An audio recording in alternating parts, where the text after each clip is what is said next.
영업 프로세스의 첫 단계인 고객 만남을 위해서는 표적 시장을 정해야 됩니다.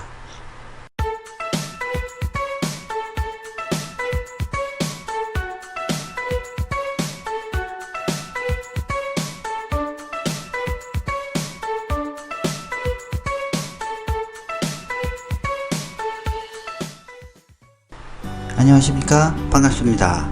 하수 채널의 하수입니다.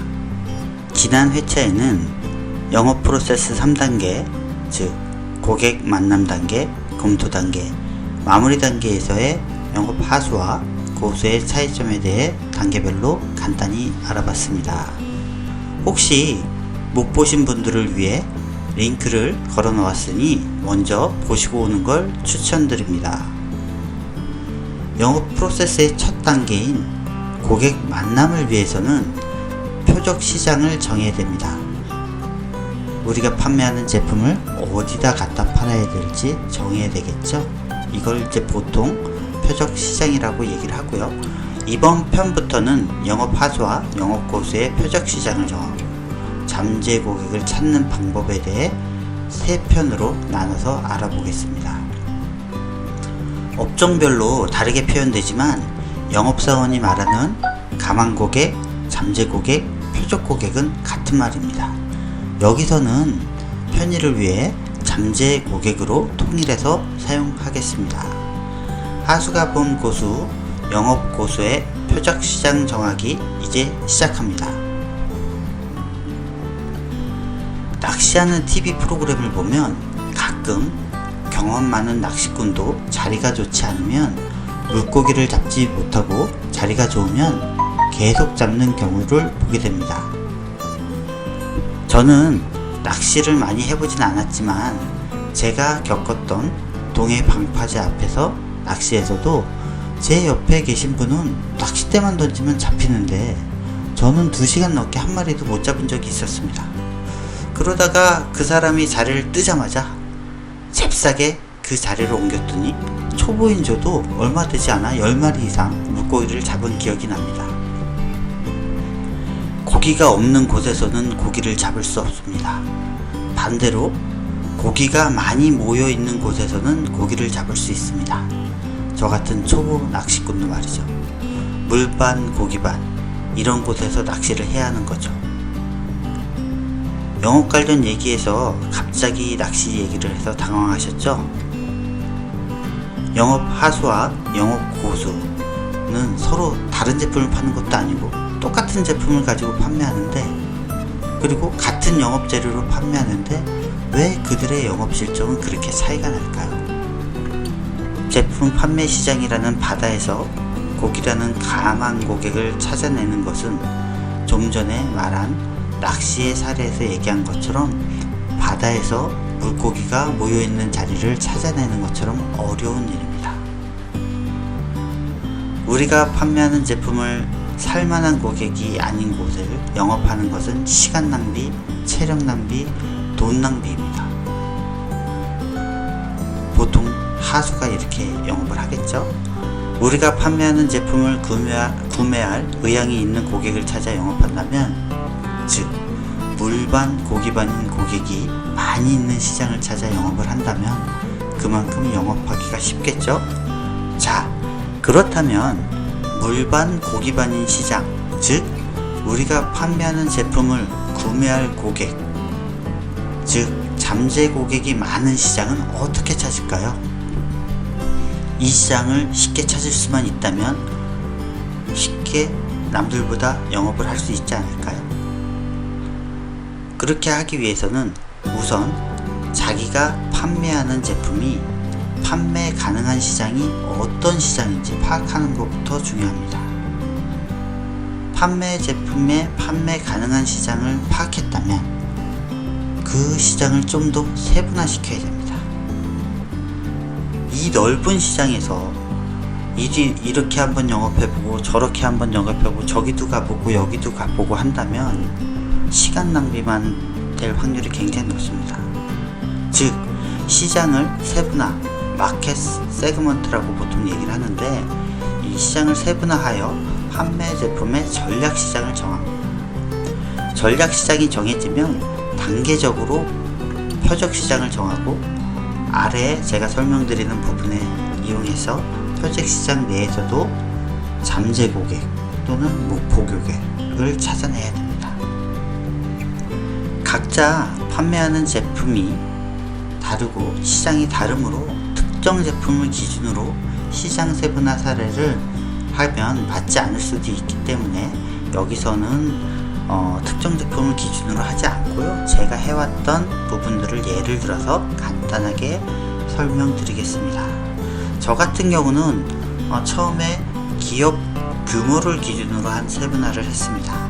제가 판매하는 제품이 대기업에 들어가기는 너무 애매하고 그렇다고 소기업도 애매하고 중소기업, 중견기업에 적당한 제품이어서 그럼 중견기업을 타겟으로 해야 되겠다 라고 하는 일단 기업 규모를 기준으로 한 세분화를 했고요. 두 번째는 산업군을 기준으로 한 세분화를 했습니다.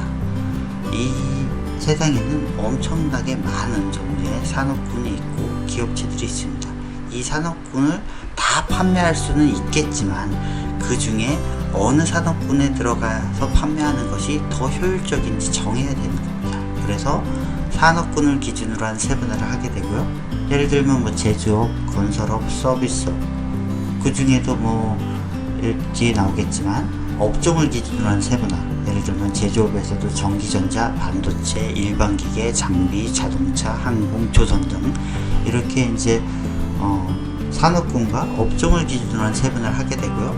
그 다음에 아까 말씀드렸던 매출액을 기준으로 한 세분화. 저희가 판매를 해보니까 이 제품은 보통 어느 정도 매출액 이상인 업체에서 많이 판매가 되더라. 그래서 시장을 구분하는 데 있어서 300억 이하 업체, 1000억 이하 업체, 3000억 이상인 업체 이런 식으로 구분을 하게 됩니다.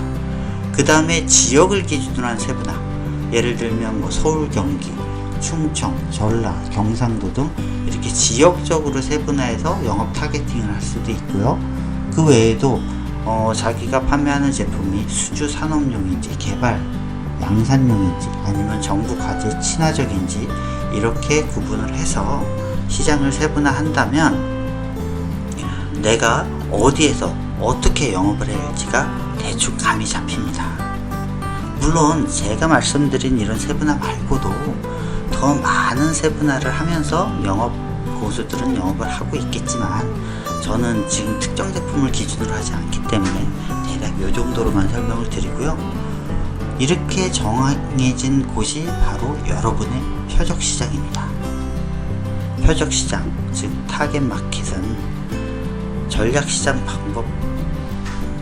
방법에서 도출되는 결과라고 제가 아까 말씀드렸는데 전략시장 방법 중 하나는 시장 조사기관의 발표를 참조하는 것입니다. 매년 많은 조사기관이 어떤 시장이 발전할 거고 어떤 시장이 투자를 안 할 거고 어떤 시장은 성장을 하게 되고 이런 식으로 발표를 하고 있습니다. 이런 발표치를 참조를 해서 우리가 판매하는 제품은 이 시장 조사기관의 발표를 참조를 해서 여기에서 영업을 하면 더 많은 실적으로 올릴 수 있겠구나 라는 것들을 예측을 하고 영업을 하게 되는 것이죠. 올해 어느 제조업체의 예상 성장률과 투자 예상 등의 시장 조사 기관의 자료를 참조해서 전략시장을 정하고 그 전략시장에서 또 단계적으로 이제 표적시장을 정해서 가는 거죠. 그리고 그 표적시장 내에서 영업할 목표고객, 타겟 커스터머라고 하는데 아까 말씀드린 잠재 고객을 정해서 영업을 해 나가는 방식으로 좁혀 나가고 있습니다. 이것이 영업 고수와 하수의 차이점입니다. 영업 하수는 이런 작업 없이 그냥 무작정 여기도 판매할 수 있고 저기도 판매할 수 있고 하니까 나는 이 시장도 가보고 저 시장도 가보고 이렇게 왔다 갔다 하다 보면 전문성도 사라지고 고객을 설득하는데도 설득력이 많이 없어지게 되는 반면에 영업 고수는 한 시장, 자기가 표적한 시장을 집중적으로 투자하고 영업함으로써 영업 성공 확률을 높이게 되는 효과가 있습니다. 자, 그렇다면 판매 시장에서의 영업 고수와 영업 하수의 차이는 제가 간단히 말씀드렸지만 또 어떻게 볼 수 있을까요? 영업 하수는 표적 시장 없이 넓은 시장을 헤매 다니느라 많은 시간과 노력을 들입니다. 결론적으로는 실속이 없죠. 하지만 영업 고수들은 영업 하수에 비해 자기가 판매하는 제품을 구매할 고객이 많은 시장, 즉 표적 시장을 대상으로 집중적으로 영업해서 노력 대비 성과가 좋은 경향이 있습니다.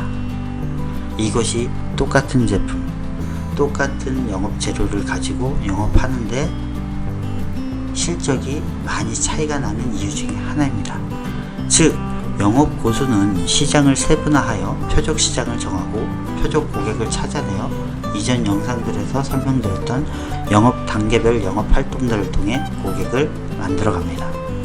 다음 편에는 표적 시장에서 영업 고수의 잠재 고객을 발굴하는 방법에 대해서 안내 드리겠습니다. 여러분 모두가 영업 고수가 되는 그날까지 모두 화이팅입니다. 감사합니다.